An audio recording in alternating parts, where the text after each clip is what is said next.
கொக்குக்கு எத்தனை கால்கள்? ஒரு வீட்டில் வீட்டு உரிமையாளரும் அவருக்கு துணையாக ஒரு சமையல்காரரும் இருந்தனர்.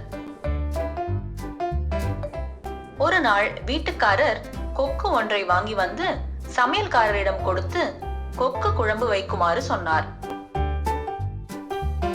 சமையல்காரர் குழம்பு வைத்ததும் குழம்பையும் சிறு அளவு கறியையும் சுவை பார்க்கலாம் என்று கால் துண்டு ஒன்றை முழுவதும் சாப்பிட்டு விட்டார். பின்பு சோறு பரிமாறப்பட்டதும் வீட்டுக்காரர் சாப்பிட ஆரம்பித்தார். சமையல்காரர் முதலாளிக்கு பிடித்த கொக்கின் கால் ஒரு துண்டை முதலில் எடுத்து வைத்தார்.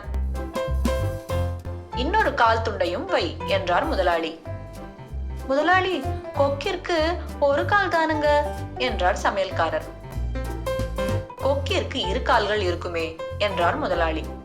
இல்லைங்க, ஒரு கால் தானுங்க என்றார் சமையல்காரர். முதலாளி எவ்வளவோ சொல்லி பார்த்தும் சமையல்காரர் ஒப்புக்கொள்ளவில்லை. முதலாளி சாப்பிட்டு முடித்ததும் சமையல்காரரை வயல்வெளிக்கு கொக்கை காட்ட அழைத்து சென்றார்.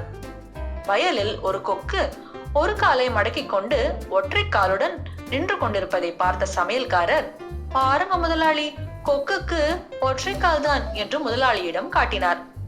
உடனே முதலாளி தன்னுடைய இரு கைகளையும் தட்டினார். சப்தம் கேட்டதும் கொக்கு தனது இரு கால்களையும் மடக்கிக் கொண்டு பறக்க ஆரம்பித்தது. பார், கொக்கிற்கு இரு கால்கள் என்று சமையல்காரரிடம் காட்டினார் முதலாளி. நீங்க இப்ப கை தட்டியதற்கு பதிலாக சாப்பிட ஆரம்பிக்கும் போதே கை தட்டியிருந்தால் கொக்கிற்கு இரு கால்கள் வந்திருக்குமே என்றாராம் சமையல்காரர். முதலாளியும் சற்று நேரம் யோசித்து, நீ சொல்வது சரிதான் என்று கூறி சென்று விட்டார். நீதி: ஏமாறுபவர்கள் இருந்தால் ஏமாற்றுபவர்கள் இருக்கத்தான் செய்வார்கள்.